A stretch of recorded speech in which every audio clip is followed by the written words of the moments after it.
Olá, sejam bem-vindos ao Mentes que Transformam, o podcast onde histórias reais, aprendizados e estratégias se encontram para transformar sua relação com o dinheiro. Eu sou a Thaís e no episódio de hoje você vai descobrir como pequenas mudanças na sua mentalidade podem transformar o seu futuro. Então ajuste o volume e venha se inspirar com a jornada do nosso convidado. Ele que é especialista em investimentos com mais de 22 anos de mercado, atua como coordenador de investimentos, mentor de assessores, atuou como professor em programas de MBA na USCS, nas disciplinas de derivativos e análise de investimentos. Mais de 10 mil horas de sala de aula. O cara não é fraco, não. Ao longo da carreira passou por instituições como Bradesco BBI, Santander Corretora e Safra Asset, além de ter sido aluno em programas das mais renomadas instituições de ensinos do país, como INSPER, FIA e FGV. Criador da mentoria FIRE, é reconhecido por formar profissionais de alta performance, com foco em disciplina comercial e execução estratégica. Estamos aqui com Everton Barros. Seja muito bem-vindo, meu amigo. Que currículo, hein, meu amigo? Obrigado. Isso aí é a barba branca. O tempo vai passando, a gente vai fazendo curso. Muito bom. Legal. Pô, Seja bem-vindo. Muito obrigado. Prazer é todo nosso. Muito bacana. Sempre elogio aí as frentes que vocês fazem relacionadas à educação, cultura e se preocupar genuinamente com levar conhecimento é bem legal. Certo. Everton, você tem uma trajetória admirável. E passagem pelos maiores bancos. E agora como líder e educador. Fala pra gente como foi lá do início. O que te levou a escolher o mercado financeiro? Teve algum momento em que você pensou, é isso que eu quero pra minha vida? Thaís, eu... Sem contar a história triste, né? Mas todo mundo tem uma história triste. Minha infância foi sempre muito justa no sentido de grana, né? Nunca passei nenhum tipo de necessidade, meu pai trabalhava pra caramba. E minha mãe sempre ajudava bastante fazendo serviço extra, né? Então, nosso trabalho, comecei a trabalhar muito cedo. Hoje em dia é até crime começar a trabalhar na idade que eu comecei, 13 anos de idade já trabalhava. Olha só. Naquela época podia, né, Tiagão? Tiagão também começou cedo. Um pouquinho mais tarde, mas por quase isso. Cara, e aí... a gente olhava o pessoal indo trabalhar de gravata e falava, caramba, deve ser legal esse negócio. E aí, trabalho ali totalmente braçal, comecei empurrando o carrinho da Yakult, molequinho novo, mas queria ter meu dinheirinho. Para quem não se lembra, você é muito nova, mas teve a crise que pegou todo brasileiro, muito desprevenido, que foi o do Collor. Uhum. Então, isso fez com que muitos brasileiros perdessem tudo e meu pai também perdeu muito dinheiro. E aí chegou um ponto que eu era criança, basicamente, ele chegou e falou, não vai faltar o de comer. A gente tem aqui um teto, graças a Deus, tem um bom trabalho, ele é metalúrgico, trabalhou numa metalúrgica a vida toda. Mas essa roupinha de marca, esse tênis aí, não vai dar mais não, cara, que ferrou, deu ruim. Vai precisar segurar um pouquinho. Exato. E aí eu peguei e falei, não, vou arrumar alguma coisa para fazer. Sou o filho mais velho, né? Então já fui criado com essa responsabilidade de cuidar dos mais novos, não sei o quê, desde criança. Dá o exemplo. E aí fui buscar o que fazer. Não tinha muita coisa que fazer. Tinha uma senhora lá que já estava um pouquinho de idade e precisava de alguém para empurrar o carrinho do Yakult. Naquela época tinha muito disso, né? Tem. Então meu negócio começou assim. E dali fiquei bastante tempo e pra mim era pesado aquilo, sabe? Um carrinho cheio de gelo pra uma criança de 13 anos, cara, era pesado. Só que tinha um prêmio no final do dia. E ali eu comecei a aprender que depois de todo esforço tem uma recompensa.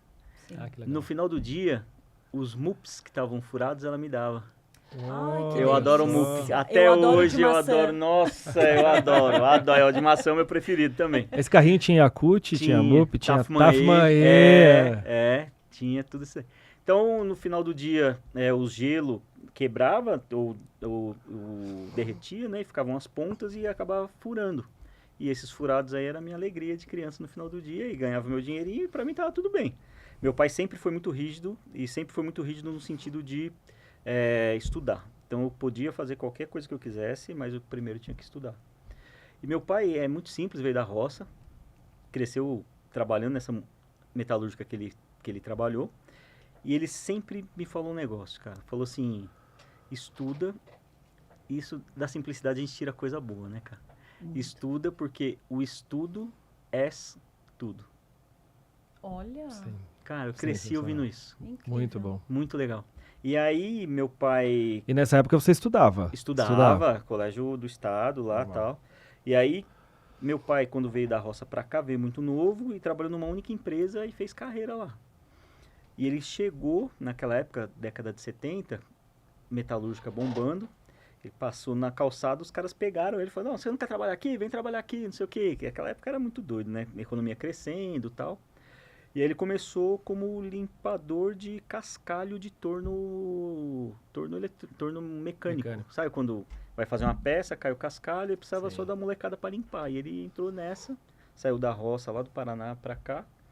E aí foi estudando, e aí que veio esse negócio do estudo é estudo. Ele trabalhou mais de 30 anos nessa empresa, foi desenhista, desenho técnico, fez técnico, né? Técnico de desenho, naquela época tinha desenho de nanquim, de peça mecânica, aquelas coisas desse tamanho, ele chegava com a capa verde toda, eu era fã de ver meu pai vir com os desenhos, ele abria na mesa todo orgulhoso, assim, e tal, e aí encerrou a carreira sendo, na época tinha chefia, né, chefia da área de qualidade. Então, putz, galgou lá e conseguiu chegar até onde ele chegou, que para ele foi uma posição muito bacana, um cargo de gestão, e se aposentou super cedo. Aquela época, eu fico pensando como o Brasil perde muito talento por essa questão de cultura do aposentar, Do sabe? INSS. Meu pai aposentou aos 47 anos. Meu Deus, Era uma outra super época, novo. mas era muito novo. Tinha insalubridade. Poxa, 47 anos, eu tô com 45, eu não penso em me Sim, aposentar, cara. Exato. Cara, é muito louco isso. E o quanto de intangível que foi perdido na indústria, porque 47 anos, com toda a bagagem que ele acumulou nesses 30 e poucos anos de experiência, poderia ter sido aproveitado de uma série de formas. Então, se aposentou e eu sempre vi meu pai trabalhar muito, assim, muito. E quando ele se aposentou, Muito. quantos anos você tinha? Eu já tinha 19. E nessa época que você trabalhava com o carrinho da Yakult, você precisava ajudar em casa? Ou não? Não. Isso Não precisa- O dinheiro era seu. era meu, mas é uma coisa engraçada, Thiago. Por mais que não tinha necessidade, meu pai nunca exigiu isso, eu me sentia bem em pagar uma conta de luz, sabe? De fazer alguma coisinha assim. Então, sempre cresci com esse negócio. Muitas vezes meu pai deixava pelo fato de deixar criar responsabilidade. Sim, pra ter Mas uma é aquele conta negócio ali. de criança, né? Na época do Yakult, não, nunca ele deixou, mas depois eu arrumei um emprego melhor, de lavador de carro. Agora, vamos lá, minha dúvida, uma curiosidade. Curiosidade. O que você fazia com dinheiro com 13 anos de idade, já que você não tinha que ajudar em casa? Cara, era pouco dinheiro, na verdade, né? Não era, Uns putz... mups e Você um já, dinheiro. você já conseguia guardar ou você Não, gastava tudo? eu gastava. Eu tinha, desde criança, é muito legal isso, né? Você tá falando aqui, tá subindo várias recordações, isso que é legal. Desde criança eu sempre tive dentro de mim um negócio de empreender. E eu acho que isso me tirou muito dos caminhos que muitos amigos meus foram, sabe? No sentido de ter muita oportunidade, um bairro simples e tal. E eu sempre olhei e falei, putz, eu pegava os negócios e comprava lá, na época era febre, a lojinha de R$1, R$1,99, comprava algumas coisas e vendia, aí vendia pra minha tia, pra minha mãe, tipo, por 2, sabe? Todo mundo sabia que eu tava espredando, mas pelo incentivo, essas coisas. Sim. Uma vez eu lembro que eu comprei um negócio de secar pia lá, guardar a louça, era de alumínio, lembro até hoje. De alumínio, assim, era ferro na verdade e tal. E tava meio enferrujado, eu acabei comprando. Criança, cara, olha isso que legal. Tava meio enferrujado, eu falei, puta, eu vou comprar, dou uma lixadinha e aí eu vendo. Cara, vendi pra minha tia lá, tipo, comprei por 5, vendi por 15, coisa assim, cara. O pessoal comprava porque via que eu ficava feliz. Viu seu esforço. O trade, eu ali, Sim. na minha cabeça era empreender. E meu pai sempre falou, cara, vai estudar, você tem que arrumar alguma coisa para estudar, vai estudar. E aí já tinha, o tempo passou, tal, 14, 15 anos. Falei, preciso fazer um colégio técnico. Por quê?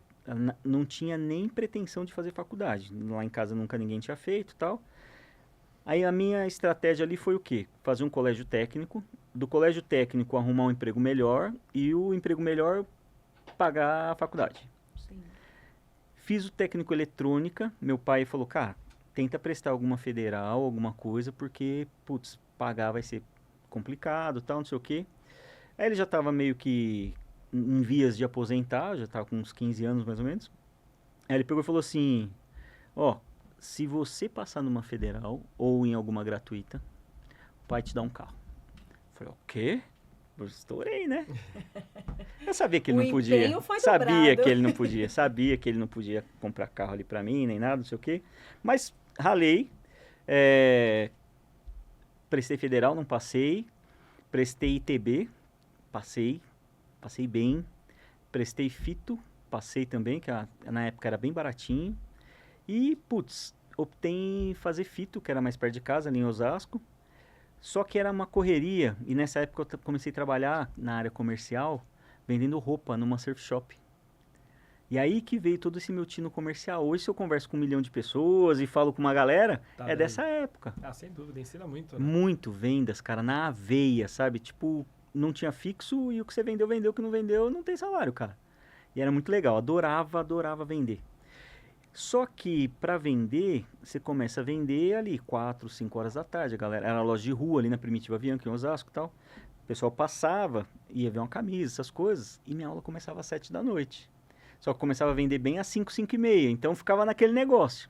Quem não ia para aula, não estudava e tal, ficava mais tarde, vendia mais e eu tinha que compensar minhas vendas no final de semana, que daí tinha mais fluxo e tal. Putz, sei que eu vi que fiquei um tempão nessa loja, acho que uns 3, 4 anos, assim. Só que eu vi que ali não era muito futuro e queria, de fato, estudar. Saí da Fito e fui pro ITB, porque ali na Primitiva é perto de uma estação de trem que vai direto para Barueri. E aí comecei a correr, literalmente corria, fechava a loja às 7 horas e corria igual um maluco dali da Primitiva até A faculdade. Não, a estação de trem, e dali pegava o trem suado e tal, descia, passava num pontilhão e saía lá no ITB. Terminei meu curso, estava muito corrido, e aí começou a pegar um negócio que lá no ITB, por ser gratuito naquela época, era bem no comecinho, hoje está fantástico aquela escola, mas no comecinho era bem precário, precisava comprar alguns componentes eletrônicos, eu fiz técnico eletrônica. E aí eu não tinha tempo e nem recurso assim para ficar comprando componente eletrônico o tempo todo, tinha que ir na Santa Ifigênia e tal, não sei o quê. Acabei desistindo do curso gratuito e arrumei um trabalho no shopping, numa loja de shopping, que ganhava mais, trabalhava sábado e domingo, podia vender mais. E fui para uma escola particular, que é Fernão Dias, que é uma escola bem legal, que por coincidência foi onde meu pai estudou. Inclusive eu tinha ido aula com professores que deram aula pro meu pai. Olha só. Muito legal, muito legal. E meu pai sempre foi de exatas e tal, acabou me dando uma força aí com cálculo e hoje essa parte de dar aula e trabalhar igual um maluco é a forma que eu consigo me conectar com o passado que eu tenho de ver meu pai desse jeito. E você sabe que essa máxima, né, de que você é movido pelas pessoas que você se relaciona, pelo ambiente que você está inserido. Você falou de trabalhar em shopping, eu tive também uma passagem em shopping. Foi meu primeiro emprego. Legal. E olha que engraçado. Antes de trabalhar no shopping, eu não comecei a trabalhar cedo como você, com 13 anos. Meu primeiro emprego foi no shopping, com Legal. 17 anos. Legal. Antes de trabalhar no shopping, eu achava que fazer faculdade, eu queria ter concluído o segundo grau, ok. Meus pais sempre falavam, preciso estudar também, mas até o segundo grau. E faculdade era algo muito distante. E eu também não queria. Aquilo não fazia parte, Quando eu comecei a trabalhar, eu comecei a me relacionar com as pessoas ali do shopping. Você falou de shopping, eu Sim. lembrei. Eu comecei a entender que aquele ambiente me levava para aquilo, porque as pessoas queriam, eu comecei a conviver com essas pessoas. É isso. Né, e tem tudo a ver com o nosso tema aqui, Sim, que fala sim. sobre mentalidade. Então, como o ambiente que nós estamos inseridos, ele acaba nos levando por um lugar que às vezes a gente nem sabe qual é, mas pelo fato de você se permitir a estar num lugar que você nunca esteve, você está aberto para permitir novas experiências. E aí ali eu comecei a falar, cara, eu quero fazer faculdade também, vou fazer faculdade também. E se eu não tivesse feito, toda a minha carreira talvez tivesse sido totalmente diferente. Sim. Então quando você fala passeio pro shopping, até falando um pouquinho de espiritualidade, nada é por acaso, mas com certeza o ambiente que você esteve inserido desde os 13 anos que você trabalhava, foi te formatando para chegar onde você chegou hoje. Não tenho dúvida, não tenho dúvida. Isso pro bem e pro mal, né, Thiago? Porque a gente vê que às vezes a escolha, eu acredito muito na escolha, as pessoas escolhem ou acabam se enviesando para um caminho que não é um caminho positivo e por estar no meio de influências ruins, acabam indo para o caminho ruim. Sim. Eu tive muitos amigos muito inteligentes e muito mais inteligentes do que eu, que, cara, tinham uma mente fascinante, tinham ideias fantásticas que não conseguiram ser aproveitadas, sabe? Porque o ambiente ali acabou conduzindo foi ruim, exato. Então, acabei vindo para o tema de como para banco, né? Mas essa transição toda, sempre olhando a galera indo trabalhar de terno, gravata, e eu falava, putz, um dia... Cara, eu tive essa mesma vontade, você Cara, acredita? é muito doido isso, né? E a primeira vez que eu coloquei terno e gravata, depois, cara, me deu uma emoção muito grande. Minha mãe chorou quando me viu de terno e gravata a primeira vez. Chorou, é muito louco isso, né? Muito engraçado. E aí, arrumei um estágio, indo para a parte do empreendedorismo, arrumei um estágio de consertar rádio e TV. Mas antes disso, tive uma passagem numa autorizada da assistência técnica da Brastemp, consertar geladeira, fogão, micro-ondas, máquina de lavar. Caramba. Putz, era muito legal. E eu trabalhava no almoxarifado. Sempre os técnicos iam lá pegar peça, tal, não sei o quê. E eu sempre gostei de fazer aquele negócio a mais, sabe? Sempre sempre conversei muito com meu pai e ele sempre falou, cara, para fazer o 100% você já recebe seu salário. Se você quer se destacar, você tem que fazer um pouquinho a mais. Eu acho que esse foi o gatilho que me transformou. Foi crescer com essa visão dele falar, você tem que sempre fazer alguma coisa a mais. Porque alguém sempre está vendo. Sim. E aí o pessoal ia lá, pedia as peças e tem um negócio na máquina de lavar antiga que é o câmbio.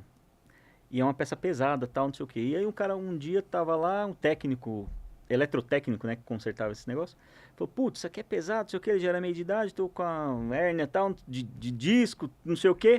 Eu falei, não, fica tranquilo, eu levo pra você. Eu falei, como assim você leva? Eu falei, não, eu levo, fica tranquilo. E era pesado, de fato. Peguei a peça, levei até o carro, aí ele falou, você não quer ir comigo, não? Eu, putz, moleque cheio de maldade, eu falei, esse cara tá me sacaneando, chegar lá ele vai me zoar, vai me deixar no meio da rua, sei lá o que ele vai fazer. Aí eu fui com ele gostou da minha proatividade, eu comecei a ser, ao invés de ser o almoxarife, comecei a ser o assistente dele. E ele começou a me ensinar a consertar a máquina de lavar, conversou com o dono do lugar e falou, não, deixa o Everton comigo, ele é meu assistente. Não, aí chegou uma hora que, putz, é CLT, tinha regra e eu estava registrado como almoxarife.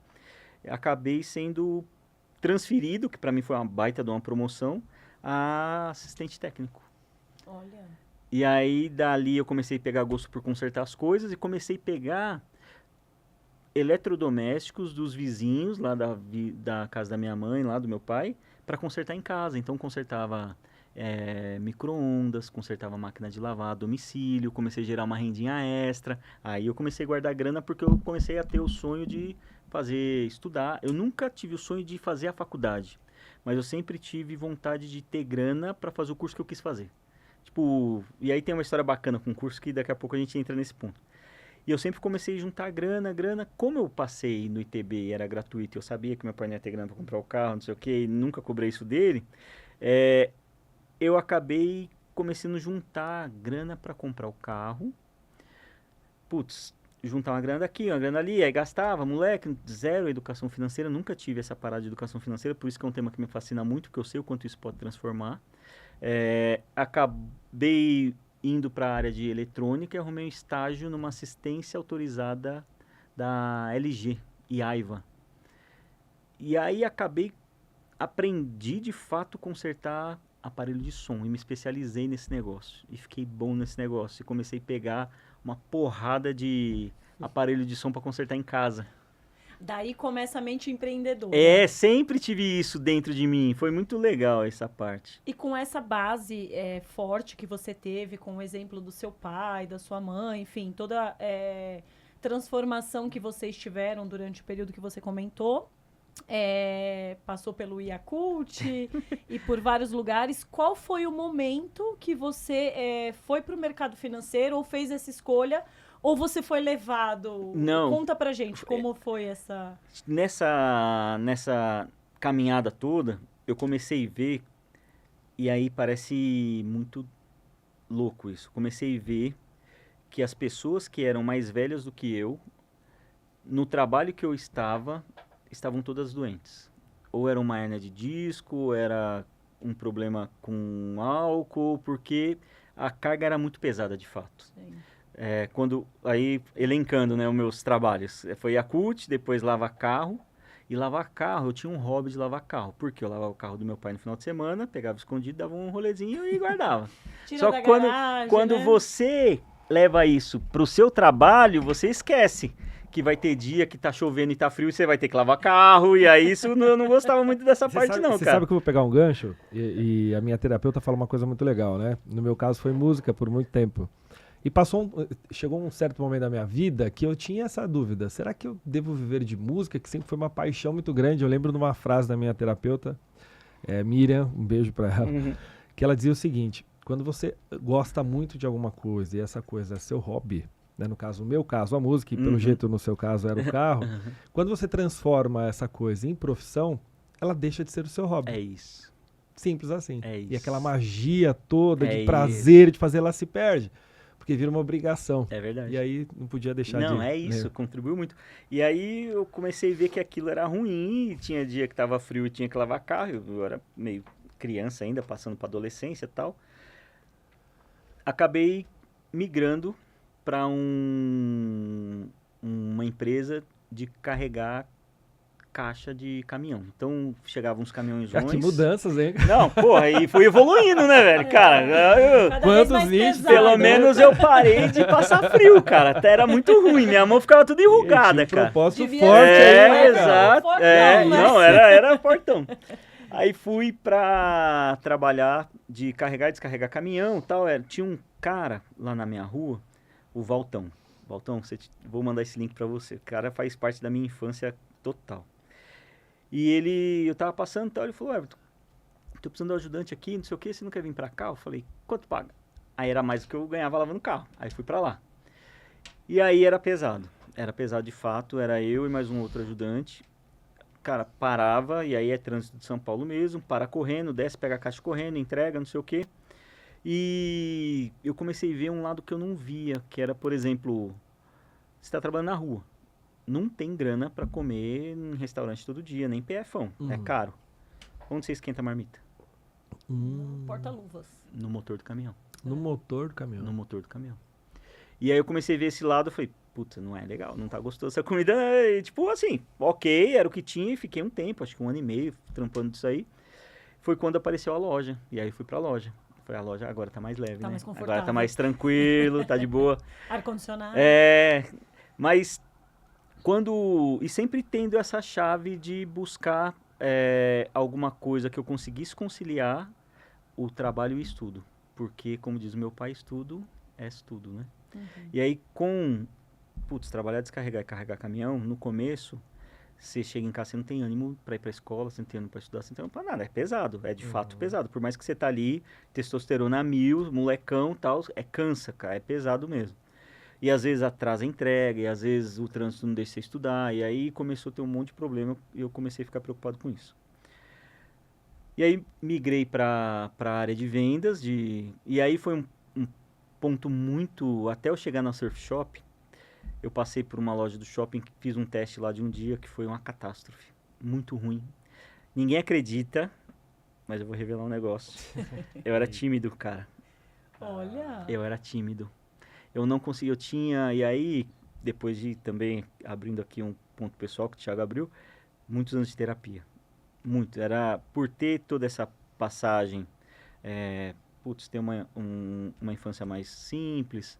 Eu acabei, meu pai tentava de todas as formas colocar a gente em escolas boas, então estudava um ano numa escola particular, e aí não conseguia pagar o segundo ano, voltava para o estado, depois do outro ano ia para particular, querendo ou não, lá na escola particular você não está inserido, porque é outra cultura, e quando você volta, você também não fica inserido, porque é igual o japonês, né? Vou tirar aqui uma parte e fazer uma brincadeira. O japonês, no Brasil, ele é japonês, e no Japão ele é brasileiro. Não é verdade? E é a mesma coisa com o cara que não fica lá na escola particular e não fica só no estado. Então ele fica nessa transição. E eu via meu pai, putz, ralando para tentar pagar faculdade, não, o colégio, escola e tal. E, putz, atrasava uma, negociava duas, não sei o que era ralo. Meu pai ralou, cara. Meu pai tentou. Porque na cabeça dele ele falava assim: eu vou dar uma condição melhor pro meu filho mais velho. E se der bom, ele cuida dos mais novos. Entendeu? Sim. Então, assim. Isso é um negócio que me marcou muito, assim, de ver meu pai com um carnezinho lá das mensalidades e negociando na tesouraria e tal. E aí no outro ano não consegui. Porque não é só a mensalidade, tem Apostila, uniforme. uniforme, perua. E aí tem toda aquela questão social também, de chegar na hora do intervalo, tem que ter um dinheirinho pra comprar lá na cantina. Aí você não tem, você vê teu filho chateado. Eu nunca falei isso pro meu pai, mas, putz, pai é pai, né? E ele vê e tal. Mas enfim, acabei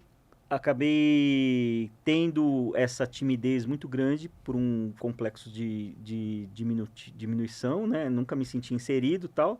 E para vender em shopping você tem que ser, cara, expansivo, tal, não sei o quê. Na primeira loja que eu fui, foi uma loja lá do shopping de Osasco. Foi horrível a experiência, não vendi nada. Na segunda loja foi pior ainda, eu ainda virei chacota, porque tinha uns trejeitos, né? Ficava nervoso, começava a apertar a cara, apertar o cabelo, não sei o quê. E aí, putz, sempre tive muita, assim, nunca fui religioso, de fato, mas sempre tive muita fé. E aí comecei a falar, putz, Deus, eu preciso de um trabalho mais leve para eu poder estudar, cara, porque desse jeito eu não vou conseguir. E sempre tive muito medo de decepcionar meu pai, porque sempre via meu pai ralando pra caramba e tal. Minha mãe também, sempre trabalhou, ajudou meu pai. Aí, cara, sei lá, virou uma chave, e eu fui fazer teste nessa surf shop. Aí a mulher falou assim, ó, vem aqui. Eu falei, putz, o que eu vou vender na surf shop, cara? Nunca, se eu fui à praia 10 vezes é muito. O que eu quero lá, cara? Mas beleza, fui. Putz, arrebentei. No final do dia, vendi uma parafina de R$5. Eu não sabia nem pra que servia a parafina. Cara, a mulher olhou, ela falou, Everton, você precisa trabalhar? Eu falei, muito. Eu vou te contratar e vou te treinar. Eu falei, tá ótimo. Roseli, o nome dela. Cara, era a dona, eram 3 irmãos. A Roseli e os 2 irmãos lá, o Carlos e o outro Alberto, acho. Não sei se tem uns 30 anos, mais ou menos.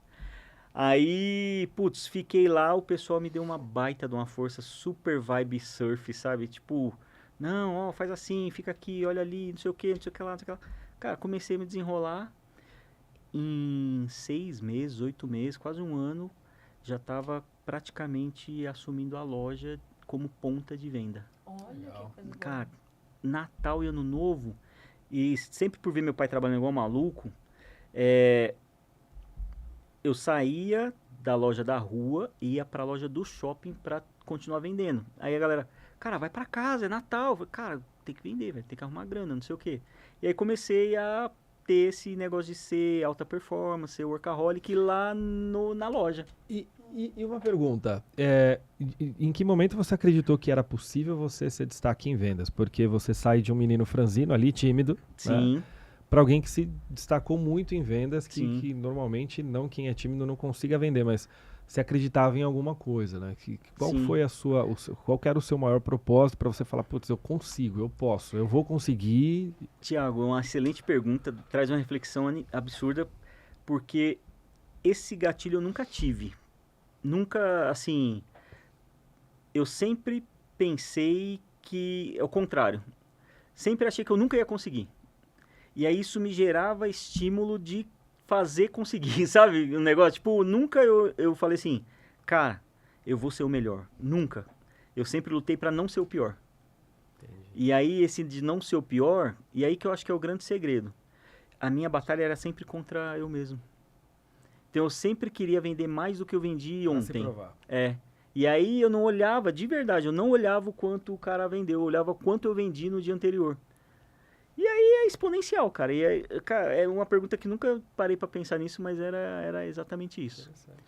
E como eu sempre ia, o bullying dói, machuca, e o Sim. bullying que eu passei lá na loja do shopping, eu sempre tive medo de virar chacota de novo, e isso foi me trouxe uma frase que é bem real, e é tipo, no fundo do poço você escolhe, se tem uma colher ou se tem uma mola, sabe? É isso. E sempre olhei pra mola, e sempre busquei isso. E aí, quando eu começava a vender, eu comecei a ver que eu tinha um diferencial. Que eu vendia não era pela venda, mas eu vendia porque o cliente gostava. Esse foi a minha virada de chave. Porque uma vez eu tomei uma bronca do meu gerente da loja, que ele falou assim: "Você tá maluco? Você vai falar pra cliente que a calça dela ficou horrível nela?"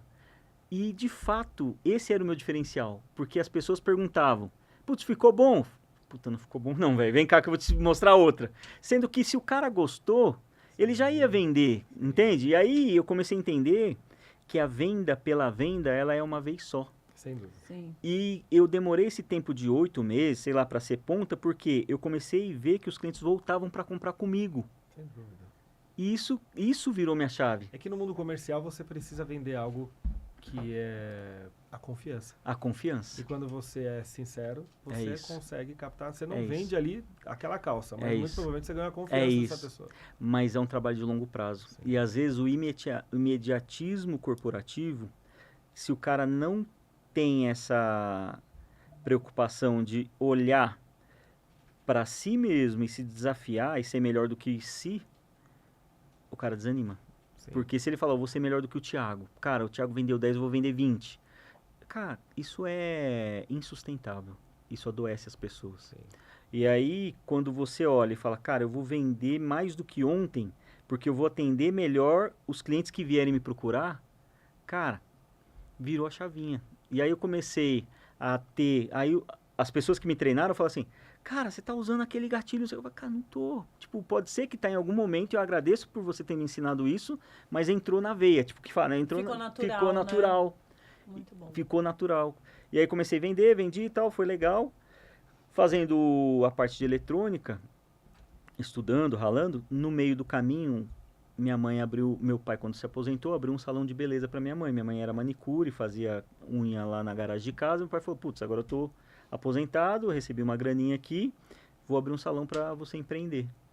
E aí minha mãe abriu um salão e, como você disse, nada é por acaso, no salão foram onde aconteceram as maiores transições para a minha família, cara. Porque ali foi um local que passava muita gente e quando Deus queria conectar as pessoas, ele usava o salão, cara. E dali que saiu a conexão pro mercado financeiro? Antes. Antes. Dali saiu a conexão onde eu saí da loja de vendas e fui trabalhar numa assistência técnica onde eu começava a consertar eletrônico lá. Fiquei lá um tempo, fui pro exército, fui voluntário, sempre quis servir o exército, dar tiro, esses negócios, sempre tive esse espírito aventureiro, saí. Quando eu saí, já estava com 19 anos, no salão apareceu um cara que falou assim, nossa, lá onde eu trabalho é uma empresa multinacional muito boa, não era multinacional ainda, é uma empresa muito boa que está precisando de técnico eletrônico, a senhora não conhece ninguém que mexe com eletrônica? Minha mãe falou, meu filho, não sei o quê. E aí ela pegou e pediu o meu currículo, naquela época a tecnologia não era igual hoje, tipo, manda o WhatsApp com o seu currículo, era tipo, eu cheguei em casa, ela pediu, fiz o currículo lá, mas falei, putz, é um cara que passou lá e trocou ideia com a minha mãe e nunca mais vai voltar. No outro dia o cara foi lá e falou, você falou que tinha o currículo do teu filho? Tá aí, minha mãe tá aqui. O cara era gerente regional da Procomp, onde eu trabalhei 6 anos. Mas ele já era de relacionamento da sua mãe. Sua mãe já conhecia ele. Não, Ele ele foi lá pra passou cortar pelo o cabelo, salão. cortou, gostou, virou, Ah, ele ok, ficou virou cliente da cliente. minha mãe anos. Minha mãe teve salão mais de 20 anos. Ele virou cliente da minha mãe por anos e ele que indicou o meu Legal. currículo lá. Incrível. Ó, pra você ver como as coisas vão sendo preparadas. Como eu já tinha essa experiência em aparelho eletrônico, a vaga era para técnico eletrônico, só que como eu tinha experiência, eu fui trabalhar no departamento de engenharia. Porque eu já sabia mexer no multímetro, tirar um negócio de osciloscópio, as ondas lá, essas coisas mais técnicas. E o pessoal do teste meio que estava aprendendo ainda, porque era técnico júnior e tal. Eu acabei arrumando para essa área que era uma engenharia de assistência técnica, que aí vem conecta com tudo que você falou, eu comecei a me conectar com engenheiros. E aí eu comecei a ter vontade de fazer faculdade de engenharia. Aí só tinha engenheiro, tudo engenheiro, e na minha cabeça, por ter essa infância mais simples, putz, engenheiro era doutor. Engenheiro, cara, nunca ia atingir essa parada, não sei o quê. E, putz, fiz vestibular para prestei engenharia. Só que aí a nossa cabeça, ela pode ser o nosso maior amigo e o nosso pior inimigo. Eu nunca, por várias crenças limitantes, e descobri isso recente, eu não concluí meu curso de engenharia e fui até o 4º ano. E são 5 anos. São 5 anos. Faltou pouco, hein? Mas pouco. dentro de mim foi uma crença limitante. Isso não é pra mim, não vou conseguir, tipo, muito engenheiro distante, é muito engenheiro é muito pra mim, cara, engenheiro é tipo doutor, tal. Sim. E isso acabou me direcionando quando eu tava lá na Procomp, que era a empresa que eu não sei nem se pode falar o nome, mas é Procomp. Inclusive, eu participei de vários projetos muito legais. Tive uma oportunidade de conhecer gente incrível e inteligentíssima. O primeiro projeto que usou redes neurais, que hoje a gente conhece como inteligência artificial. Sim. Eu estava, não participei porque a minha parte intangível lá era carregar caixa, né? Mas eu estava lá.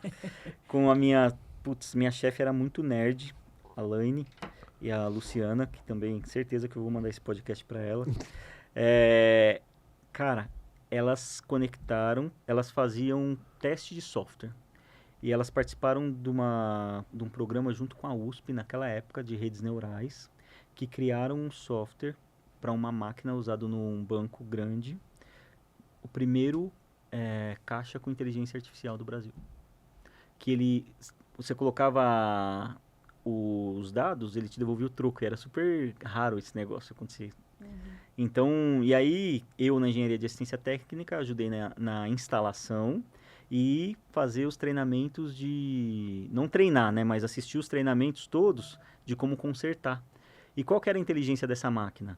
Ela, de acordo com o que você inserisse do erro que aconteceu e como você consertou, ela já te dava o diagnóstico quando quebrava. Então, o técnico chegava lá e falava, tem que trocar isso. Aparecia lá um relatório. Ela já deixava. Exatamente. Falou, o erro tá enroscando cédulas na correia tal. Troque tal peça.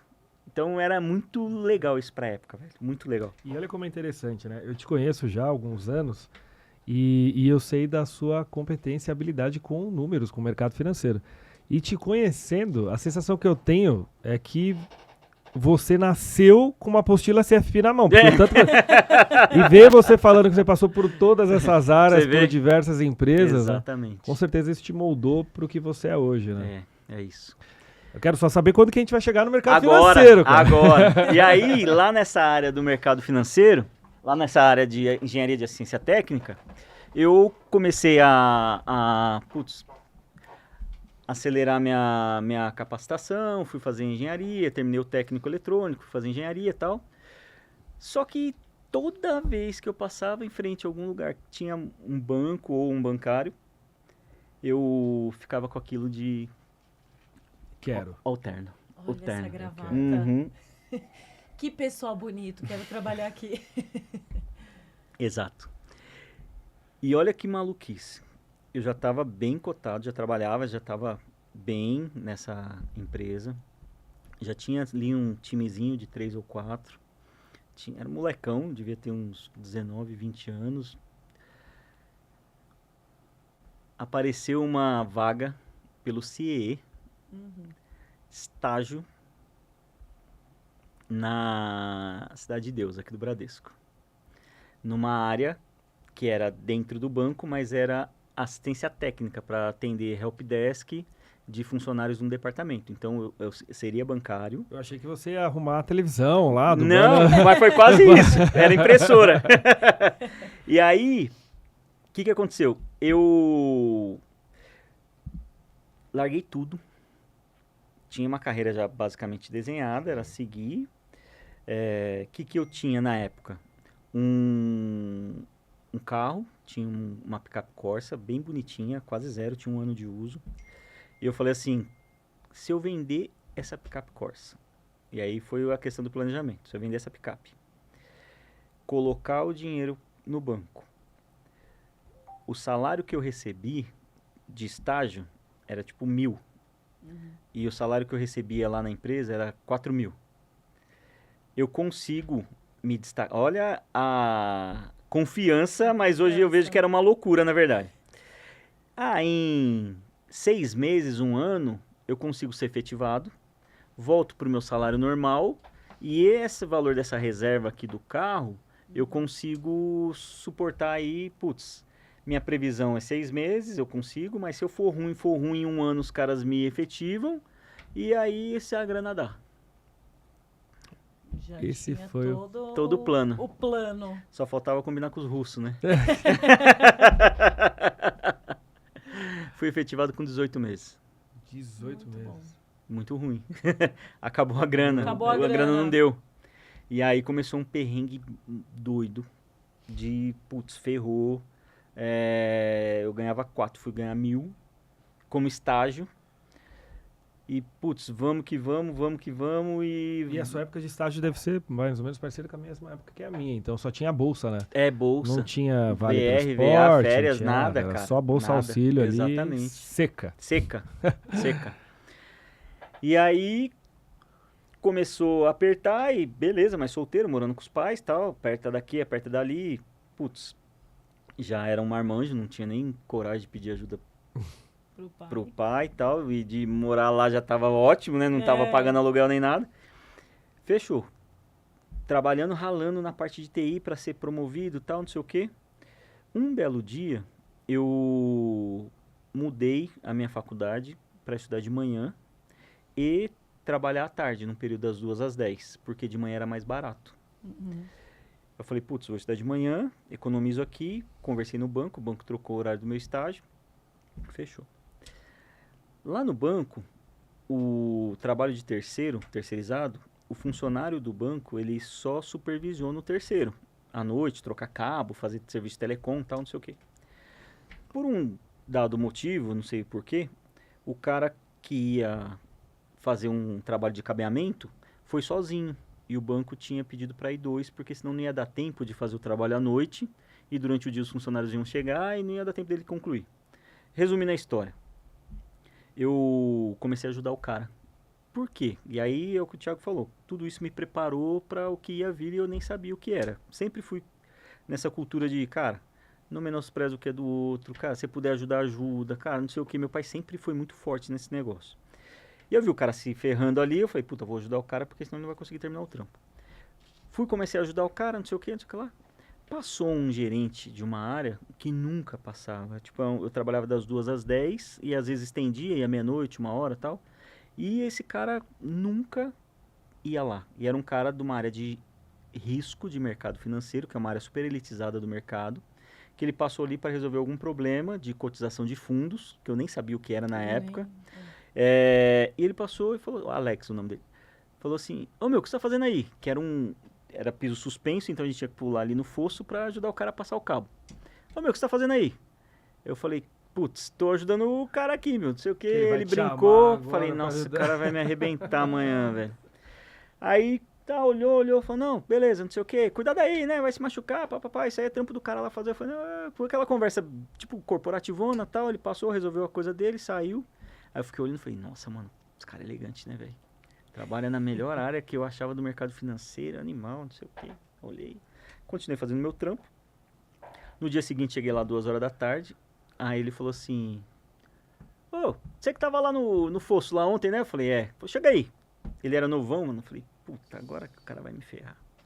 Sentei lá e ele falou assim, você faz faculdade, né? Eu falei, faço. Você faz o quê? Eu falei, faço engenharia. Ele falou o seguinte, gostei de você pela atitude que você estava ajudando o cara ontem. Preciso de pessoas aqui com proatividade. Tô perdendo um cara aqui para um outro banco que eu formei e eu só preciso saber se você gosta de fazer conta. Eu falei, eu gosto. O resto eu ensino. Eu juro para vocês, eu não sabia a diferença do dólar pro euro. Não sabia nada de mercado financeiro. Tinha 19, 20 anos. Cara, esse cara falou assim, você quer? Eu falei, não sei. eu não sei, eu não tenho ideia do que eu vou fazer aqui. Ele falou, se você quiser, eu tô com uma vaga, 3 meses eu te efetivo. Eu falei, puta merda, eu tô precisando tanto de dinheiro, cara. Olha como eu fui parar no mercado financeiro, cara. Aí o outro gestor, e aí virou negócio de gente grande, né? Tipo, assediando o estagiário de outra área. Isso é meio ruim, assim. Aí ele foi lá e falou, eu falei, não, mas eu tenho um contrato, tal, não sei o que. Ele falou, cara, a vaga é pra agora, se você quiser eu converso com o seu gestor. E beleza. Aí conversou lá os gestores e tal, teve um negocinho ali. O meu gestor falou, você vai ser efetivado, se for pela efetivação, daqui a pouco você vai ser efetivado. Eu falei, putz, agora eu queria ir pra lá, né? Acho que faz sentido aprender coisa nova. Eu sempre fui muito curioso de querer aprender alguma coisa nova. Fui pra lá. Primeira, aí esse cara foi muito gente boa e muito paciente comigo. Ele falou assim, vamos fazer um teste? Eu entendo, você é um cara novo. Se você não der certo aqui, infelizmente, a vida como ela é, a gente vai te desligar. Mas aqui você vai aprender e tal, não sei o que, não sei o que lá. Vamos fazer o seguinte. Você consegue chegar aqui meio-dia, para não interferir nas suas horas lá com o outro gestor, que parece que tinha dado uma treta. Você fica do meio-dia às 2 aqui, vê como é o trabalho. E 2 horas da tarde você vai fazer seu trabalho lá. Eu abro essa sessão, peço autorização aqui pro departamental, diretor, e vamos tocar dessa forma. Falei, cara, quem que vai abrir uma oportunidade dessa numa área que todo mundo quer entrar? Foi basicamente ele ver que de fato era pau pra toda a obra, talvez, né? Sim. Aí eu falei, fechado. Cara, eu saí lá da 9 de julho, que é a FESP, onde eu fazia a faculdade de engenharia, corri igual um maluco e pegava o trem, descia ali em Osasco, saía correndo, meio-dia e 5 eu tava lá sentado. No primeiro dia, na época, agora eu vou entregar um pouco a minha idade, tinha um jornal que chamava Gazeta Mercantil. Sim. E ele pegou e falou assim, conhece, né? Primeiro dia, aí cheguei lá todo esbaforido, né? Camisa torta e os caras tudo alinhadinho. E lá, porra, lá tinha cara da fé, cara, putz, faculdade top, só cara muito bom. Aí eu cheguei e aí os caras, pois não, ninguém abre o chamado aqui não. Tipo, foi nesse nível. Eu falei, não, o rapaz ali, eu sou horrível pra nome. Até hoje eu sou assim, eu sou um excelente fisionomista. Se eu ver o rosto de uma pessoa de 50 anos atrás, eu vou lembrar, mas nome pra mim é horrível. Aí eu falei, não, o rapaz aqui que me chamou pra vir aqui experimentar. E os caras, tipo, rolou aquele bullying, né? Você tá ali e tal. Aí esse Alex chegou na sequência e falou, não, pessoal, ele vai fazer aqui um estágio rápido e tal, eu tô com umas ideias. E, pô, senta ali. Que era o pessoal de cota. Hoje eu entendo tudo o que aconteceu, mas naquela época, cara, que era o pessoal de cota. O pessoal pegava a liquidação do gestor e cadastrava no sistema para o sistema converter aquele valor em cotas para no dia seguinte o cliente falar, puta, eu comprei R$1.000 e eu tenho tantas cotas desse fundo. Era bem manual, né? Bem manual, bem manual. Então, eu fiquei olhando ali, não sei o quê. Passou uns 3, 4 dias, ele chegou e falou, você gostou? Não posso enrolar muito lá o outro gestor, porque, cara, é pegar ou largar. Tipo, acho que ele já tá meio de saco cheio dessa rusguinha de gestor também. Eu falei assim, não, beleza, fechado, eu venho. Então, a partir de amanhã, você entra às 2 e daqui pra frente, seu estágio vai ser aqui. Aí foi todo o trâmite, papelada, não sei o quê. De fato, ele me efetivou super rápido. E fui pra lá. Cara, eu não entendia o que os caras conversavam. CDI, Petax, euro, não sei o que lá, mas eu admirava, eu olhava aquilo, meu olho brilhava, cara. Eu falava, um dia eu vou ficar bom desse jeito aí, cara. É aí que eu quero ir. E essa curiosidade, esse negócio do meu pai sempre pegando no meu pé de estudo, não sei o que, eu tinha um dinheirinho guardado. Eu peguei e falei, cara, eu preciso entender esse negócio. Eu odeio estar num lugar que eu não sei o que os caras estão falando, não sei me comunicar, cara. Pra me sacanear, o Alex falou assim, ô Everton, cara, eu vou ter uma reunião daqui umas 2 horas. Me deu um tema lá que eu nem lembro mais qual é, e me deu Gazeta Mercantil, por isso que eu lembrei do Gazeta Mercantil. Faz um resumo de uma matéria, tal, não sei o que eu vou usar talvez nessa reunião. E óbvio que é um teste, tinha acabado de sentar ali, acho que ele queria saber se eu sabia escrever, pelo menos, né? Se tinha ali uma interpretação low profile que eu tava lá, exato. Pra você ter uma ideia de como eu não sabia nada de mercado. Eu peguei o Gazeta Mercantil e fui ver a página de esporte. Não tem página de esporte, é tipo valor econômico, sabe? Eu falei, caraca, velho, então vou ver o horóscopo. Não tem horóscopo, velho. Cara, de tão cru que eu era. Hoje eu dou risada disso demais, quando eu lembro. E, putz, peguei, olhei, fiquei desesperado. Falei, cara, como que eu vou fazer uma parada pro cara usar numa reunião? E, cara, não sei o quê. Não tinha, putz, era muito restrito tecnologia naquela época e tal. Cara, escrevi qualquer coisa lá, óbvio que deu ruim. Ele chegou e falou, Everton, cara, eu sei agora o trabalho que eu vou ter, tipo, mas você sabe fazer conta, né? O nosso combinado era esse. Eu falei, sei, beleza. Essa foi a pergunta principal. E aí ele me colocou para aprender essa parte de cotas. E eu sempre fui muito curioso, como eu falei. Peguei um dinheirinho que eu tinha e fui fazer um curso, Introdução ao Mercado Financeiro, num lugar que nem existe mais, que chama Ambid.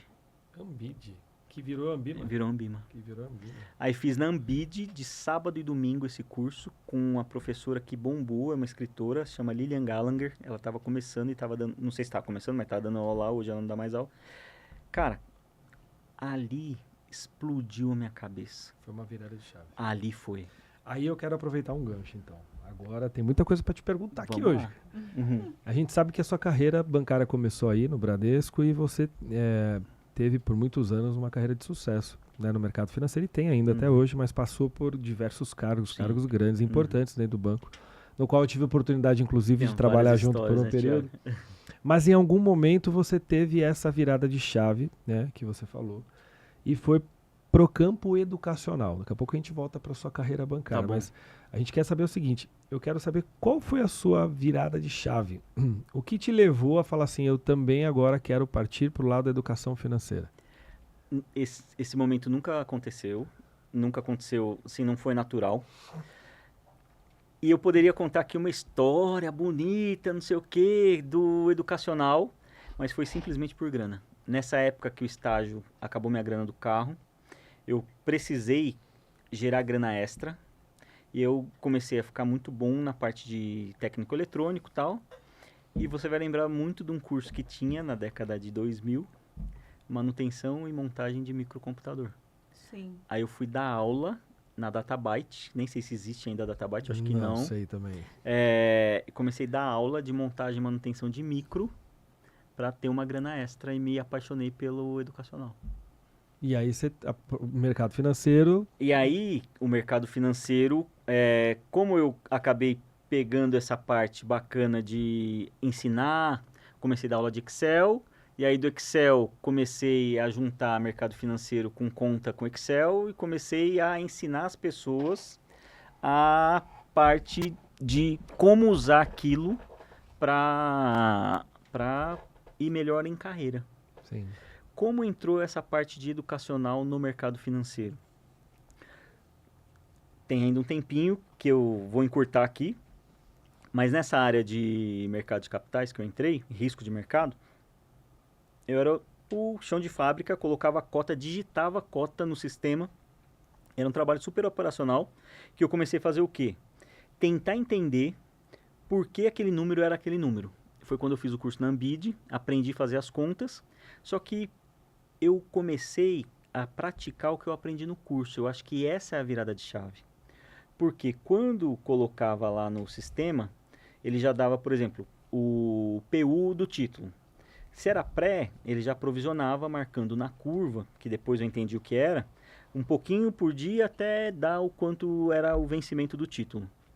Eu começava a calcular aquilo na HP, porque eu tinha aprendido no curso. Em algum momento, subiu um sistema beta para testar, e deu um erro lá na quarta casa decimal, quarta casa decimal. Eu olhei aquilo, achei curioso, não batia com a minha HP, e eu peguei esse número e levei pro Alex. Falei, Alex, olha que gozado, tô batendo aqui, eu fiz já umas 10 vezes, mas eu acho que tô calculando errado, porque o sistema tá dando esse número. Eu falei, puta merda, tá com pau. Ele levantou e saiu correndo. E sua conta estava E certa. minha conta estava certa. E... Aí eu brilhei, cara. Aí eu brilhei. Esse Alex me deu um baita moral. Subiu uma versão, óbvio que alguém ia pegar, eu não era o cara que fazia esses testes, mas por uma curiosidade e por uma proatividade eu acabei antecipando, sei lá, resolveria daqui 2, 3 horas. Mas o fato é que eu que achei esse negócio. Foi muito legal e eu comecei a ver na prática uma coisa que eu sempre fiz, que era, primeiro eu faço o curso, aprendo, depois eu entrego o certificado. Isso começou a me distanciar muito rápido dos meus concorrentes dentro do banco. Porque nunca ninguém sabia o que eu estava fazendo. Só que eu já chegava, aprendia e dava o resultado.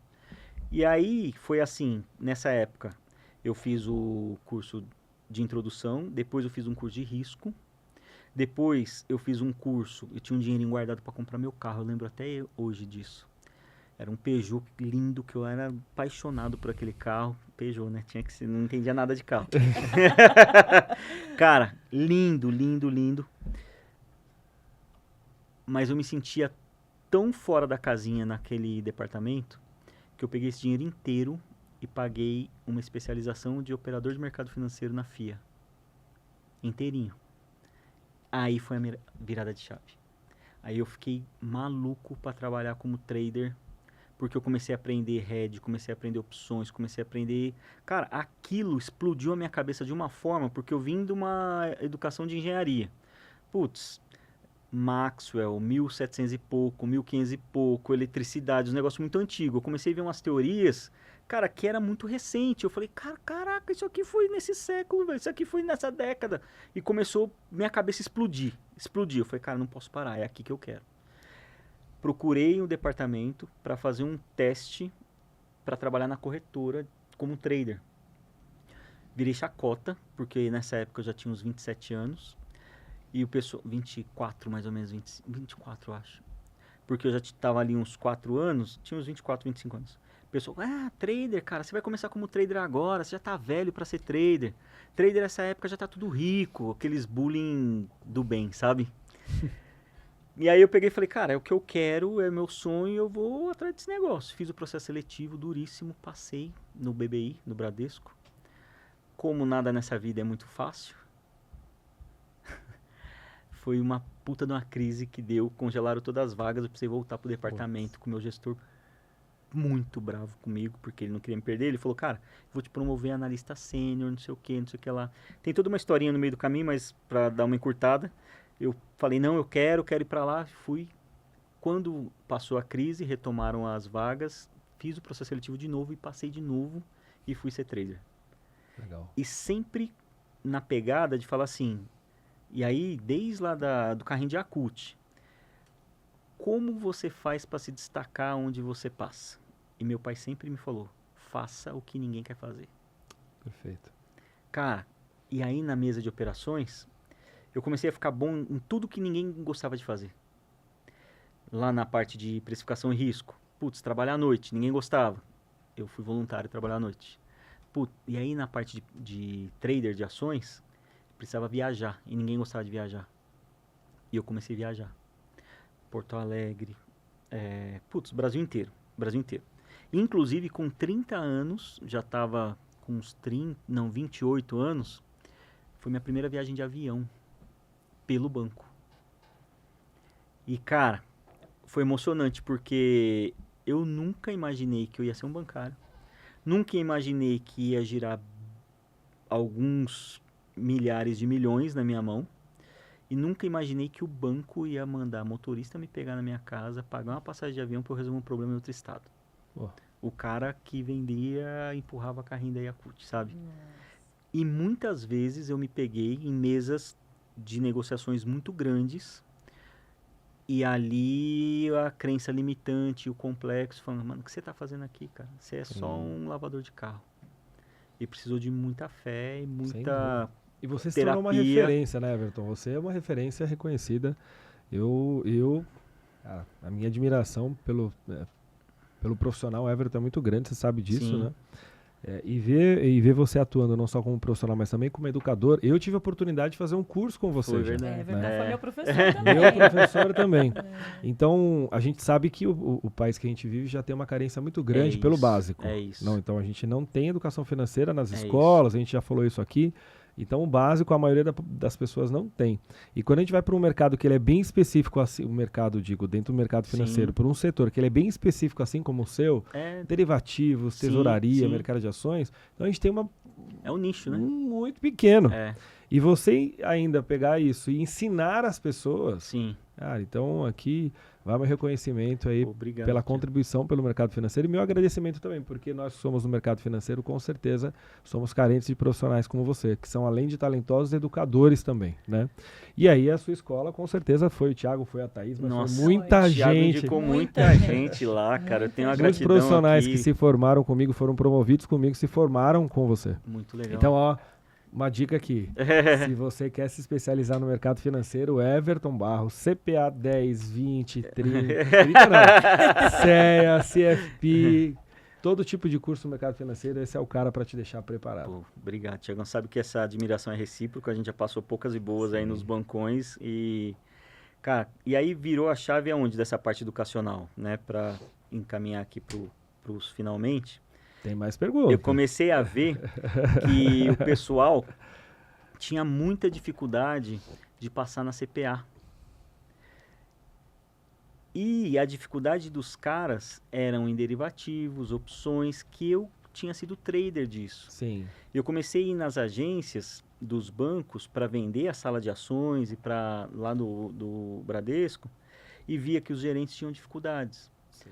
E comecei a, precisando de renda extra, sempre essa questão, comecei primeiro a ajudar de fato e aí o pessoal começou a falar, cara, você explica de um jeito diferente, você uma explica, você tem uma didática. didática. E nunca tinha passado pela minha cabeça ir por esse ramo educacional. Sim. Só que um falou, outro falou, outro falou, e teve uma pessoa que eu ajudei, ela tinha tentado fazer a prova algumas vezes, não tinha passado, e aí a gente deu um, putz, foi e passou. Sabe aquele negócio de virou o case da regional? Sim. Putz, quem fez essa pessoa passar, sabe? E aí foi o Everton, aí começou a aparecer uma galera, e eu falei que eu sou tímido em algumas situações, comecei a ficar com vergonha de cobrar. Sim. Ela fala, Everton, eu vou cobrar pra você. E ela me ajudou nisso, que acabou virando negócio. Arrasou. Legal. Entendeu? E aí eu já dei aula em lugares muito doidos. Parque Vila Lobos, que eu não tinha dinheiro pra pagar uma sala. Na época não existia co-work, essas coisas. Dentro da roda gigante ali. não. Lá na concha acústica lá.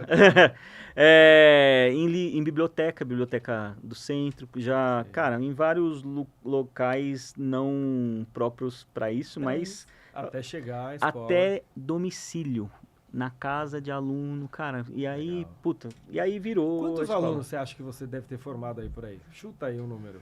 Cara, Nesses anos todos de escola. ó, se a gente parar pra pensar que por um bom tempo a gente tinha sala de aula exclusiva para 12 alunos, de 2009 a 2012, 2009, 2010, 2011, 2012. Foi mais de 1.000? Mais de 10 mil? Mais de 10 mil? Mais. Ó, só no meu Instagram da escola tem 30 mil. 30 mil. Mas não são todos alunos. Então, se a gente chutar por baixo, 10 mil bate. Pelo menos 10 mil Pelo menos profissionais. 10 mil. Não, pelo menos 10 mil. Só num programa de um banco grande que eu fui contratado para trabalhar foram 2 mil. 2 mil. Então, Entendeu? vamos colocar 20 mil pessoas. Não, vou colocar 10 mil, que 10 tá bom. mil pessoas. 10 mil tá bom. 10 mil profissionais formados por esse homem aqui. 10 mil tá bom. Thaís, tem mais Eu coisa pra tenho- perguntar pra ele? Eu tenho uma pergunta anotada aqui que eu não poderia deixar de fazer. Vamos lá. Trazendo o Everton para hoje, Tá realidade de hoje. Você está à frente de um time de alta renda, Sim, com bilhões sobre custódia. isso aí. E o que você acredita ser um diferencial de um líder que realmente transforma? Porque, assim, liderar também é educar, certo? É isso. Então, é como que isso. você trabalha a mentalidade dos seus assessores para que eles não só vendam produtos, trazendo aquela experiência do shopping, Uhum. mas que eles também gerem valor para o cliente? Excelente pergunta, Thaís. E isso, quem trabalha comigo vai ver muito a resposta nessa sua pergunta. Eu poderia trazer aqui alguém para responder aleatório. Por você. Exato, porque eu sempre bato na tecla de use tudo que você estudou, tirou CEA, CFP, qualquer certificação para fazer o bem para seu cliente. Sim. No final do dia, você está ajudando o seu cliente a construir patrimônio. E é isso que quem trabalha comigo no final do dia faz, sabe? A meta é uma consequência, eu sou louco por alta performance, não admito... Eu admito a pessoa não saber, mas não admito a pessoa ter preguiça de não querer fazer. Isso me incomoda muito. Até por trabalhos sociais que eu já fiz, e às vezes você vê a pessoa querendo mais 10 minutos de vida né? Querendo respirar e não conseguindo. A gente passou uma pandemia aí também, Sim. que mostrou muito isso. A pessoa ter saúde, ter um emprego, que muita gente ora a noite inteira pedindo emprego, chegar se arrastando e não fazer o combinado é sujo, assim, na minha opinião.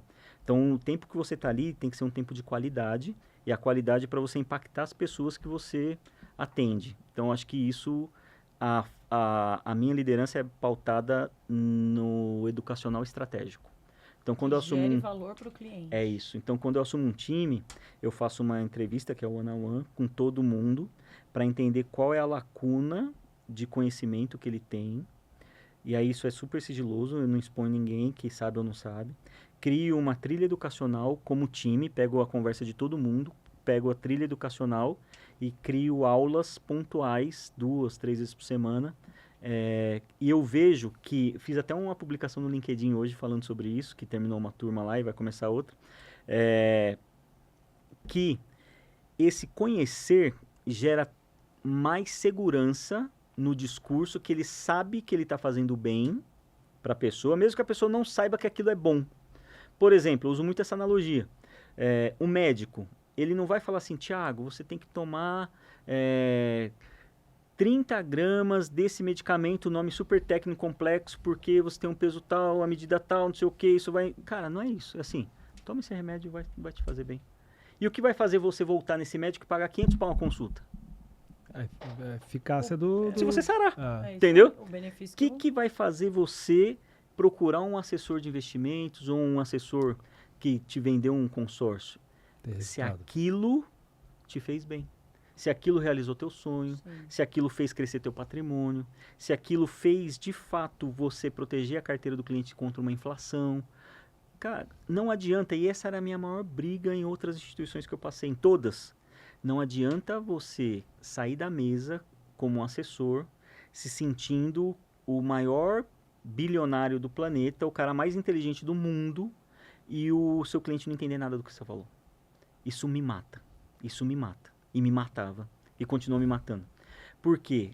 Você precisa identificar que a sua forma de falar com o cliente, a parte técnica ou a parte, qualquer outra parte, ela tem que ser acessível, assim como uma vestimenta. Sim. Você tem que conectar, criar rapport e criar conexão de fato e genuína com o cliente para entender o que aquilo vai fazer bem para ele. E não para você, para tua meta, nem nada disso. A consequência da tua meta é o quão bem você atendeu as pessoas e o quão bem você foi para a vida delas. Sim. Óbvio, vida como ela é. Todo mundo tem meta para bater. O mercado financeiro é alta performance. Claro. Só que assim como lá na loja, ninguém voltava porque eu sempre falava que todo mundo estava bonito. Lá, como assessor, ninguém vai voltar porque falar, compra ação que não tem risco. Você quer comprar ação? Você é conservador? Compra aqui, ó, Vale do Rio Doce. Cara, você não tem perfil para ação. Se sua ação cair 20% e você perder 200 mil reais, tá tudo bem para você? Não, Deus me livre. Então, não é para você, cara. Quando eu fui trader de opções, mercado super volátil. Eu tinha um negócio que eu fazia que me protegeu muito e fez com que alguns clientes gostassem muito de mim por isso.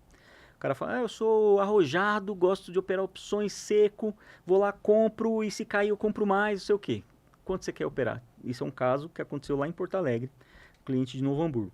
Falou assim, Everton, eu sou doido, eu tenho dinheiro, vou queimar dinheiro, mas eu quero ganhar dinheiro com opções. Vamos começar com 100 mil. Falei, e se a gente perder tudo? Põe mais 100. Falei, tá bom. E ele tinha, depois que eu descobri que ele tinha bastante dinheiro mesmo. Deixei o dinheiro dele, fiz o cadastro e tal, transferi da conta do banco para a corretora, ficou lá. Um dia que deu uma volatilidade absurda, liguei para ele. Falei, fulano, perdemos 80 pau. Beleza, vou resgatar do CDB e vou mandar mais 100. Falei, não perdemos, agora a gente vai começar a nossa operação. E eu sempre fazia isso, com quem queria operar. De fato, porque tinha cara que eu falava, pelo amor de Deus, em um dia, não. Cara, não perdemos, seu dinheiro está aqui. Se o senhor quiser operar, procura outro trader, porque eu não vou conseguir atender o senhor. É outra conversa. Então, isso parece brincadeira. E, assim, me preveniu e preveniu muito cliente que achou que era arrojado. Não é só preencher um perfil do investidor, exatamente. Né? Precisa ter ali... Ter, de fato, ali o que agora virou moda falar, mas é a pele no jogo, né? Skin the game. Se você não tem... Cara, uma coisa, inclusive isso na educação financeira é muito importante. A contabilidade mental. Se você não está com o dinheiro no game, você sempre vai achar que o dinheiro está ali e você não vai sentir a dor de perder. Por exemplo, Thiago, putz, ganhei aqui 300 mil reais num bônus, vou te pagar aqui, vou te dar um presente de 100 mil. Pô, legal, Everton, pô, meu amigo e tal.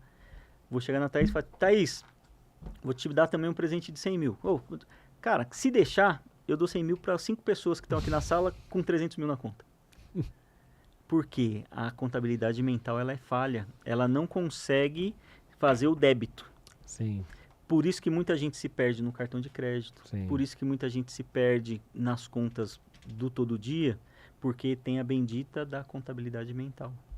E isso é muito sério, porque o time de marketing do planeta sabe disso.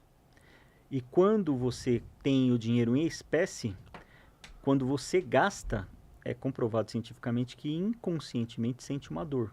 Você vê o dinheiro saindo da tua carteira físico e saindo. Gera uma dor inconsciente, mas gera um desconforto. O pessoal de marketing voltado para compras e consumo sabe disso. Cada vez mais você usa menos cash. Então é um relógio que chega perto e paga, é um telefone que paga, daqui a pouco é o pensamento que paga, tudo para você não ver o dinheiro espécie. E você tocou num grande ponto. A gente fala muito aqui, Everton, sobre educação financeira. Sim. Né? Sobre como a gente pode trazer dicas aqui, falar para as pessoas que não conseguem guardar dinheiro, como que elas poderiam fazer isso. E no seu caso, assim, qual a sua relação com o dinheiro, Everton? Sim. Né? Em que momento, o que você pode trazer para as pessoas que estão assistindo a gente aqui, que lidar com investimentos não é só para especialista. Não. Você é um especialista de investimentos, mas Exato. quem está assistindo a gente aqui também tem vontade, para quem não investe, né? Sim. Tem vontade de investir. Então, o que você pode deixar de dica aqui para essas pessoas que querem investir e que não acreditem primeiro que não é só para especialista, né? Sim, o dinheiro, ele, primeiro ponto, ele não aceita desaforo. O segundo ponto, é para todo mundo. O grande mistério de investir bem é contraditório. É começar a investir ganhando pouco. Por quê? Quando você está começando, você cai em vários contos do vigário. O cara que vai te oferecer 5% ao mês, o cara que vai... Se você encontrar alguém que te dê uma rentabilidade conservadora maior do que 1%, 1,5%, com a taxa de juros alta que já está agora, pula fora. Aí você pede ajuda para um especialista.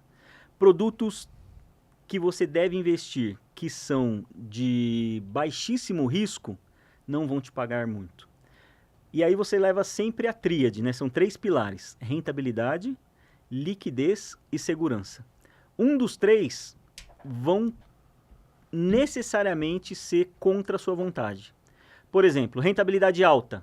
Eu vou ter uma baixa segurança ou uma baixa liquidez. Liquidez é a velocidade que eu transformo o dinheiro, o ativo, o investimento em dinheiro.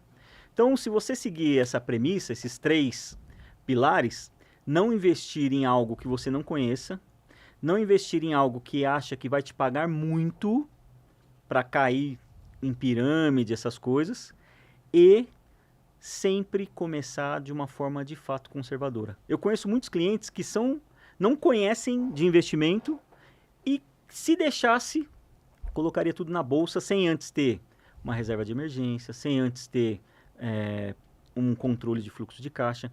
Acho que o primeiro passo hoje em dia, gente, é acompanhar bons canais.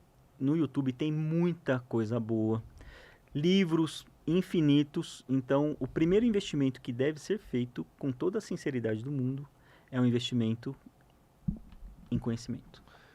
E perfeito. E a decisão, né, Everton? Porque eu vejo muita gente falando assim, não, para investir, eu primeiro preciso pagar minhas contas e o que sobrar eu vou investir.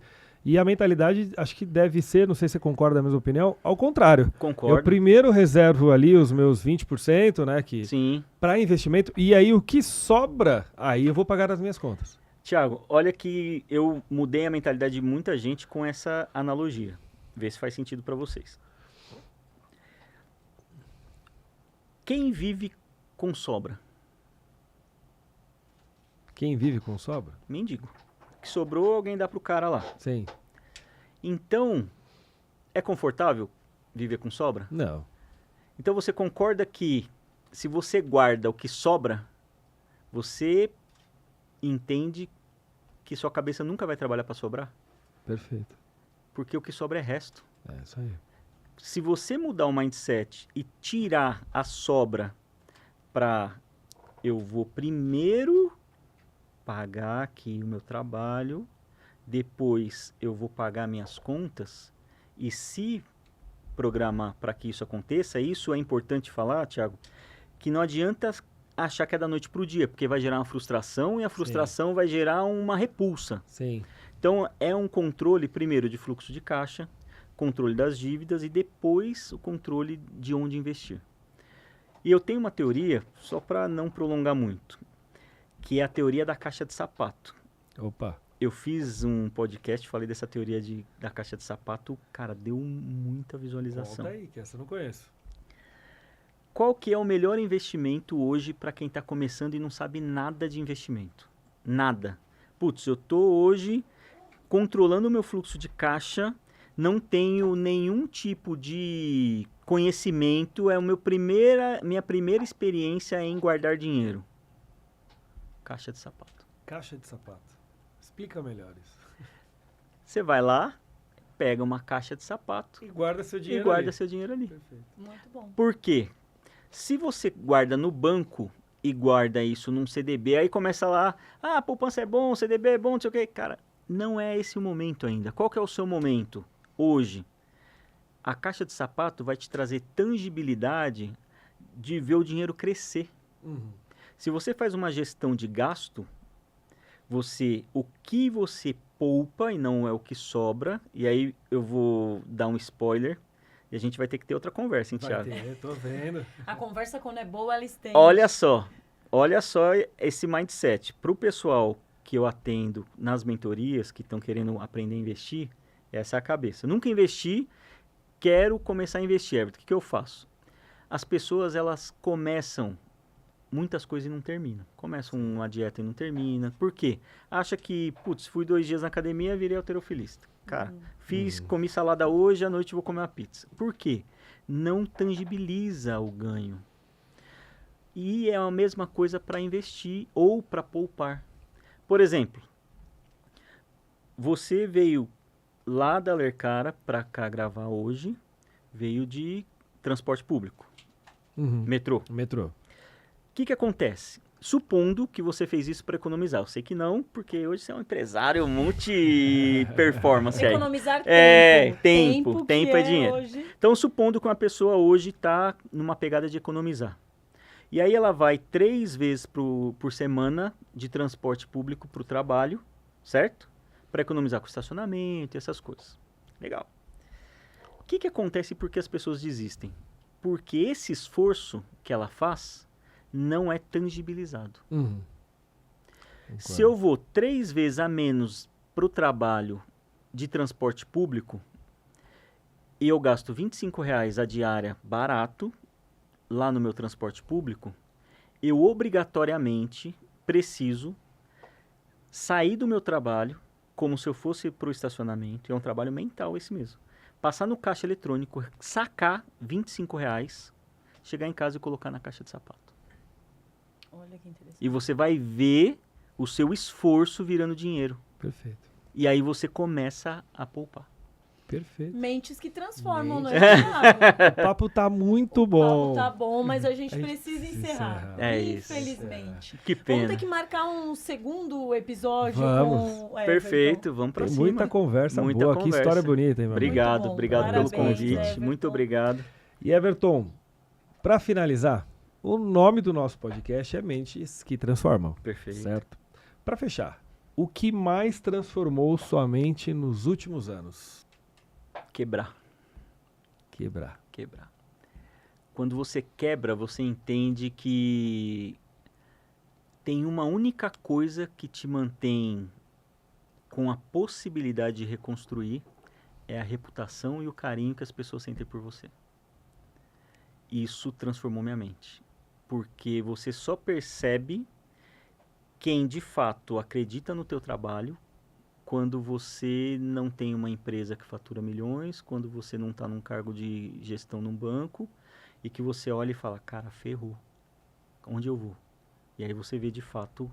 E aí eu falo isso sem nenhum tipo de rancor, nenhum tipo de rusga, mas de fato Te ensinou muito, com me ensinou muito, muito.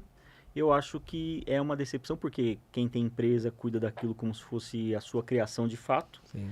E algumas coisas andam em caminhos que, infelizmente, ninguém prevê. Sim. E, cara, quebrar foi transformador para mim. E aí é aquele ponto do fundo do poço Você acha uma que tem força mola. do além. No mesmo ano, Thiago, eu perdi um filho e quebrei. Cara, Um mês depois do outro. Só que de tudo isso, eu encontrei primeiramente Deus, mas encontrei pessoas que me abriram portas enormes graças àquilo que eu plantei nessa caminhada toda, que falaram, cara, um dia você me ajudou que eu nem lembrava. Você é muito lembrado pelo que você fez as pessoas sentirem, né? sensacional.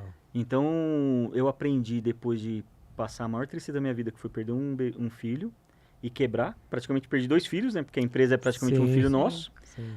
Hoje eu vivo o melhor momento da minha vida, para não encerrar com esse climão, né? Mas, putz, sou pai, meu filho é saudável, graças a Deus. Tenho uma esposa maravilhosa. Tô numa empresa, putz, que eu faço a diferença lá, com um time que gosta muito de mim. Porque quando eu quebrei, eu tive pessoas que falaram, cara, vem cá, tô precisando do seu trabalho. A única coisa que eu tinha para oferecer era o meu trabalho. Perfeito. E a minha mão de obra. E aí, ó, vem cá, tá aqui, vai e voa. E aí voltei a voar. Que história, hein, velho? Muito bom. Everton, muito obrigado Eu que agradeço. pela participação. Prazer Obrigado. ter Prazer recebido é todo você aqui meu, no todo Mentes meu. que Transformam e que tenham outros. Ah, Com certeza. eu venho com o maior A gente espera prazer. você. Perfeito. E antes de finalizar, um presente para você. Oh, né? muito obrigado. Não sou um professor assim Que como isso! você. Uma lembrança, o poder do consórcio. Muito pra obrigado. Você, tá, meu amigo? Muito obrigado. E muito obrigado. Obrigado, Thiago. Parabéns pelo trabalho que vocês estão fazendo na área de consórcio, que é uma área que é muito mistificada. E a musculatura que vocês estão criando com o educacional, com trazer esse papo leve. E é, de fato, uma ferramenta que transforma o consórcio, transforma sonho em realidade, transforma o querer em poder, através de pequenas parcelas que cabem no seu bolso. E o cliente, o Everton é nosso cliente. Cliente, não podemos cliente, esquecer. O Everton é Já nosso começou o cliente. planejamento. É isso aí. Obrigada. Muito Obrigado. Everton. Obrigado Prazer você. te Prazer receber. foi todo meu. Prazer. Valeu.